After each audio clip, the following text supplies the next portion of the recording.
Press the lord bless food रेसिपीमध्ये आपणा सर्वांचं खूप मनापासून स्वागत। भेंडीची त्याच पद्धतीने भाजी खाऊन कंटाळला असाल तर आज अगदी झटकीपट होणारी आणि एक वेगळ्या पद्धतीची पण चवीला तितकीच भारी अशी एक नवीन रेसिपी बघतोय। तर भेंडी स्वच्छ धुवून पुसून ती अशा पद्धतीने लांबट कट करून घेतलेली आहे। म्हणजे मध्यम आकाराची जी भेंडी होती त्याचे असे दोन दोन तुकडे करून घेतलेले आहे। तर भेंडीमध्ये कीड आहे की नाही बघून मगच व्यवस्थित भेंडी घ्यायची आहे। म्हणजे अगदी लहान आकाराच्या होत्या त्या मी अशा फक्त त्याचं देठ वगैरे काढून घेतलेली आहे। तर अगदी जून भेंडी असेल म्हणजे अगदी मोठी असेल तर ही जून भेंडी नाहीये, कोवळीच आहे। फक्त जर जास्तच मोठी असेल तर त्याचे दोन भाग करून घ्यायचे आहेत। तर अशा पद्धतीने भेंडी धुवून पुसून व्यवस्थित असे तुकडे करून घेतलेले आहेत। तर अगदी मोठे मोठे तुकडे केलेले आहेत त्यामुळे भेंडी साफ करण्यासाठी किंवा चिरण्यासाठी अजिबात वेळ लागत नाही। एक पॅन ठेवलेला आहे,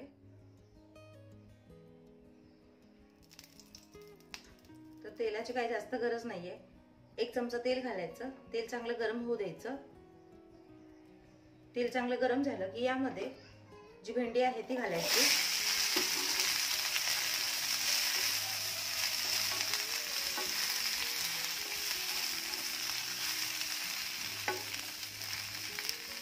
आणि मऊसूत होईपर्यंत आणि रंग बदलेपर्यंत मध्यम आचेवर भेंडी सगळ्या बाजूने छान अशी भाजून घ्यायची आहे।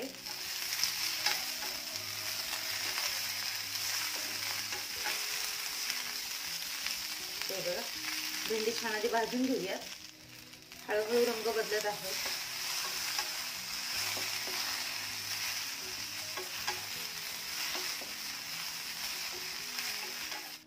तर हे बघा, हळूहळू भेंडीचा रंग बदललेला आहे आणि बऱ्यापैकी भेंडी आपली सॉफ्ट झालेली आहे। बऱ्याच लोकांना छान अशी करपूस भेंडी खायला आवडते। तशी आवडत असेल तर यापेक्षा जास्त भाजून घेतली तरीही चालेल, पण रेसिपीसाठी म्हणजे जी भाजी आपण बनवणार आहोत त्यासाठी ही भेंडी अगदी परफेक्ट भाजून झालेली आहे। तर हे बघा, भेंडी तरी ती छान हवी तशी भाजून झालेली आहे। मी सांगितल्याप्रमाणे तुम्हाला यापेक्षाही अशी करपूस भेंडी भाजून घ्यायची असेल तरीही तुम्ही भाजून घेऊ शकता, पण या रेसिपीसाठी हे प्रमाण अगदी योग्य आहे। या पद्धतीने भेंडी भाजून घेतलेली आहे। त्याच पॅन मध्ये मी पुन्हा 2 मोठे चमचे तेल गरम करायला ठेवलेले आहे। तेल चांगलं गरम झालं की यामध्ये एक मोठ्या आकाराचा कांदा आहे जो मी अगदी फाईन चॉप करून घेतलेला आहे, म्हणजे खूप बारीक चिरून घेतलेला आहे। दाखवल्या पद्धतीने कांदा बारीकच चिरून घ्यायचा आहे। खूप मोठा कांदा यामध्ये घालायचा नाहीये। तर छान सोनेरी रंगावर कांदा आपल्याला भाजून घ्यायचा आहे।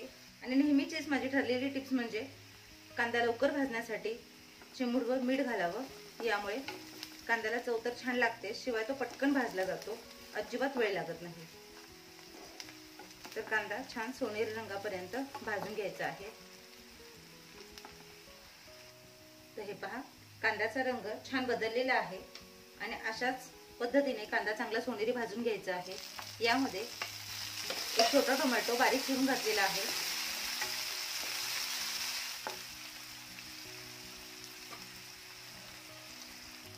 टोमॅटो घालून झाकून ठेवायचं, जेणेकरून टोमॅटो चांगला शिजला पाहिजे, विरघळला पाहिजे। टोमॅटो छान विरघळला गेलाय, भाजला गेलाय।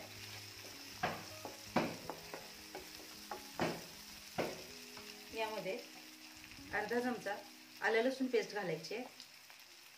पेस्ट देखील छान परतून घ्यायची आहे।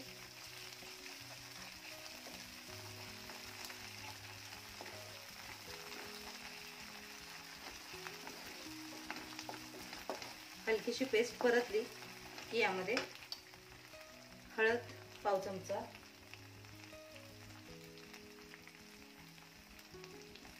जिरे पावडर,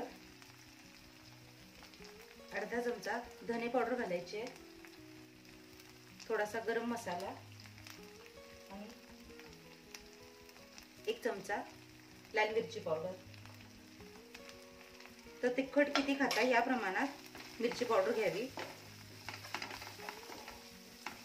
हे सगळं छान मिक्स करून घ्यायचं आहे। रंग काय सुंदर दिसतोय ते बघा।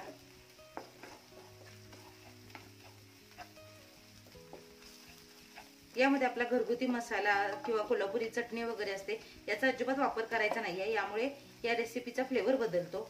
यामध्ये मिरची पावडरच वापरायची आहे. आणि सगळ्यात महत्त्वाचा घटक म्हणजेच दही. तर एक छोटी वाटी पूर्ण भरून फेटलेलं दही घेतलेलं आहे. दही घेताना नेहमी फेटूनच घ्यायचं आहे, जेणेकरून यामध्ये गुठळ्या राहत नाहीत. तर दही घालून हे चांगलं मिक्स करून घ्यायचं आहे. दही घातल्यामुळे याला लगेचच तेल सुटायला सुरुवात होते. दही घालायचं आणि हे चांगलं असं परतून घ्यायचं आहे. दह्यातलं पाणी हळूहळू रिलीज व्हायला सुरुवात होते, म्हणजे दह्याला पाणी सुटायला सुरुवात होते. तर हे छान घट्टसर मलई दही आहे. जास्तीचं आंबट दही अजिबात घ्यायचं नाहीये.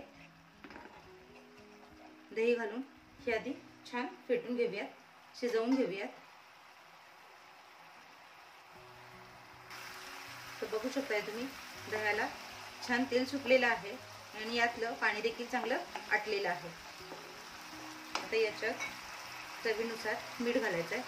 कांदा भाजताना देखील आपण मीठ घातलं होतं, त्यामुळे चवीनुसार आणि गरजेइतपतच मीठ घालायचं आहे.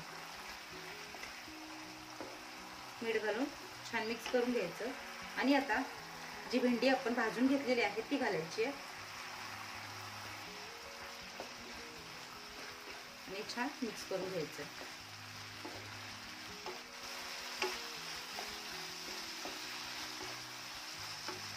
पूर्ण या मसाल्यांमध्ये भेंडी छान कोट करून घ्यायची आहे. भेंडीला छान मसाला लागला गेला पाहिजे. तर या पद्धतीने भेंडीची भाजी बनवाल तर न खाणारे देखील अगदी आवडीने खातील. नेहमी त्याच त्या पद्धतीची भाजी तर आपण बनवतच असतो, पण रोजपेक्षा थोडी वेगळी पद्धत वापरून भेंडी नक्की ट्राय करून बघा. विशेष म्हणजे भेंडी भाजताना अजिबात वेळ लागत नाही, अजिबात चिकट झालेली नाहीये. कमी तेलात कमी साहित्यामध्ये झटकीपट भेंडीचा एक वेगळा प्रकार झालेला आहे. याला दह्यातली भेंडी किंवा दही भेंडी असं देखील म्हणतात. तर भेंडी तर आपण आधी शिजवून घेतलेली आहे, मसाले सगळे छान शिजवून घेतलेले आहे. सगळं मिक्स करायचं आणि फक्त एक अर्धा मिनिट ते मिनिट वाफवून घ्यायचं आहे, जेणेकरून भेंडीमध्ये सगळे मसाले छान असे मुरले गेले पाहिजेत आणि भेंडी देखील छान अशी मऊसूत होईल.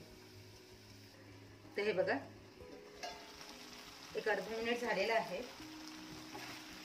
आणि भेंडी आणि मसाले देखील छान एकजीव झाले.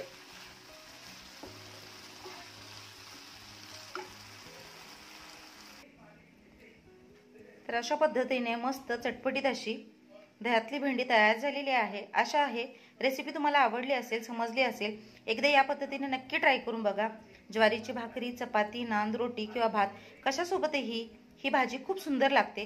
विशेष म्हणजे डब्यासाठी त्याच पद्धतीची भाजी देण्यापेक्षा या पद्धतीची भाजी देऊन नक्की बघा. मुलं देखील खूप आवडीने खातील आणि भेंडी न खाणारे देखील अगदी मागून मागून खातील. आशा आहे रेसिपी तुम्हाला आवडली असेल. अशाच नवीन आणि पारंपरिक रेसिपीसाठी ब्लेस फूड रेसिपी हे चॅनल सबस्क्राईब करा, लाईक करा, शेअर करा.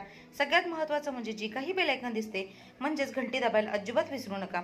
भेटूया अशाच एका नवीन आणि पारंपरिक रेसिपीसह. तोपर्यंत स्वस्त रहा, मस्त खा आणि माझ्या रेसिपीज बघत राहा.